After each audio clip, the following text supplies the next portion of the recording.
USAID-i Amerikan në Kosovën e pas luftës ka mbështetur zhvillimin ekonomik të Kosovës në pika referuese të këtyre programeve, ka investuar mjaft edhe në përsosjen apo avancimin e metodologjisë produse përpunuese në industrinë ushqimore. Një program i ashtu quajtur KCBS i USAID-it Amerikan para 10 viteve ka pas edhe profilizimin e specifikave përpunuese të qumshtit, në mënyrë që të iket konkurenca, të mos kemi dyfishim apo do të thotë çdo profilizim e ka dhe cilësinë, e ka përsosjen.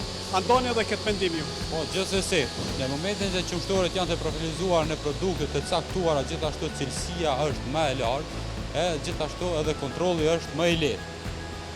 Në këtë rast flas si teknolog, kurse edhe gjithashtu jam edhe ekonomist me profesion. Në treg e kije konkurrencën e parë, domethënë barierën e parë e kije të hapun, këtë rast kije në konkurrencë vetëm me prodhues rajonal dhe ndërkombëtar. Këtë rast se çdo produkt, çdo qumshtore ose prodhuntari e qumshtit është e profilizuar me një produkt, ku në këtë rast nuk ka konkurrencë nga prodhimet vendore, por është direkt në konkurrencë me prodhues rajonal dhe ndërkombëtar. Dhe pikërisht ky profilizim base ka ndikuar edhe në të bërit emër të bylmetit në prodhimin e jogurtit.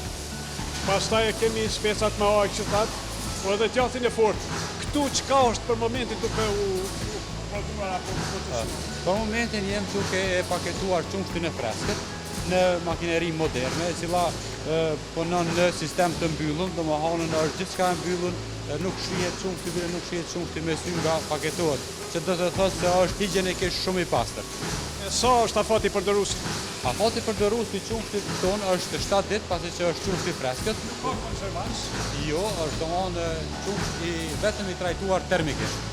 Paketimi adekuat, ndikon edhe në rujtjen e freskësisë për 7 ditë. Po, gjithashtu, pasi që kjo ambalazh është ambalazh modern, shumë shtresor, i cili i ruan karakteristikat e qumshtit brenda. Domethënë është brenda është materiale i cili nuk e dëmton, nuk është plastik, është letër dhe nuk e lën rrezet e diellit të depërtojnë, siç e dim, rrezet e diellit ndikojnë negativisht në cilësinë e qumshtit.